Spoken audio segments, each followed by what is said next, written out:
विधि का विधान कोई टाल नहीं सकता है, जो होना है वो होकर ही रहेगा। एक दिन भगवान विष्णु के वाहन गरुड़ देव के मन में विचार आया कि क्यों ना एक बार पृथ्वी लोक का भ्रमण किया जाए। अपने भ्रमण के दौरान जब गरुड़ देव भगवान विष्णु के पाटलिपुत्र मंदिर पहुँचे तो उनकी नज़र वहाँ के चबूतरे पर बैठे थर थर कांपते हुए एक कबूतर पर पड़ी। उसकी स्थिति देखकर उन्हें आश्चर्य हुआ कि प्रभु के मंदिर के प्रांगण में, जहाँ किसी भी प्रकार का भय नहीं है और धूप में बैठे होने के बावजूद ये कबूतर कांप क्यों रहा है।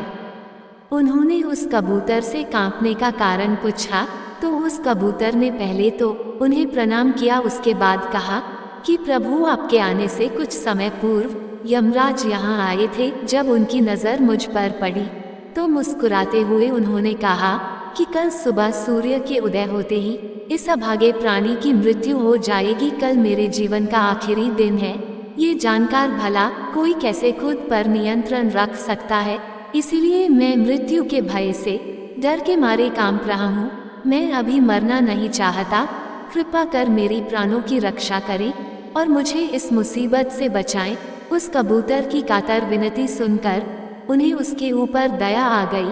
साथ ही उनके मन में यह विचार भी आया कि क्यों न यमराज को चुनौती दी जाए। उन्होंने कबूतर को अपने विशाल पंजों में दबाया और मंदिर के प्रांगण से दूर एक सुरक्षित गुफा में पहुंचा दिया। मलयगंध पर्वत पर स्थित गुफा को सुरक्षित बनाकर गरुड़ देव वहां से उड़ चले। वहां से उन्होंने सीधा यमराज की नगरी यमलोक की ओर उड़ान भरी। कबूतर के प्राणों की रक्षा करने की अपनी सफलता के बारे में यमराज को बताने की उत्सुकता उनके मन में थी। वो यमराज को ये बताना चाह रहे थे कि उन्होंने कबूतर की प्राणों की रक्षा करके उनकी योजना को विफल कर दिया है। जब यमराज को पता चला कि गरुड़ देव स्वयं यमलोक पधारे हैं तो उन्होंने उनका उचित आदर सत्कार करके आसन पर बिठाया और यमलोक आने का उद्देश्य पूछा। तब गरुड़ देव ने बड़े शान से उन्हें बताया कि आज जिस कबूतर की मृत्यु होने वाली थी उन्होंने उसे बचा लिया है। उनकी बात सुनकर यमराज मुस्कुराए और चित्रगुप्त से उस कबूतर के बारे पूछा। चित्रगुप्त महाराज ने अपनी बही में देखकर बताया कि भगवान विष्णु के पाटलिपुत्र मंदिर में रहने वाला कबूतर आज के दिन सूर्योदय होते ही मलयगंध पर्वत की एक गुफा में विदित सर्प का भोजन बनेगा और अभी कुछ समय पहले ही वो घड़ी पूरी हुई है। ये सुनते ही गरुड़ देव के आश्चर्य का ठिकाना न रहा और वह सीधा उस गुफा में पहुँचे। वहाँ उन्होंने देखा कि सर्प ने उस कबूतर को खा लिया था। ये देखकर उन्हें बड़ा दुख हुआ कि कबूतर की रक्षा करने के बजाय वो खुद ही उसे मृत्यु के मुंह में पहुंचा आए थे।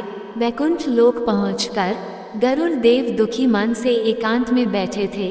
तब विष्णु भगवान ने उनकी व्यथा समझकर उन्हें समझाया कि जन्म के समय ही मृत्यु भी निर्धारित हो जाती है और विधि का विधान कोई नहीं टाल सकता है।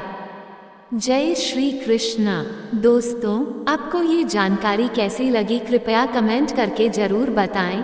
वीडियो पसंद आया हो तो लाइक करें और ऐसी ही और भी बहुत सारी कहानियों, कथाओं एवं जानकारियों को सुनने के लिए चैनल को सब्सक्राइब जरूर करें। धन्यवाद। सब्सक्राइब टू ज्ञान विद गर्विता, कहानियों का ज्ञान सागर।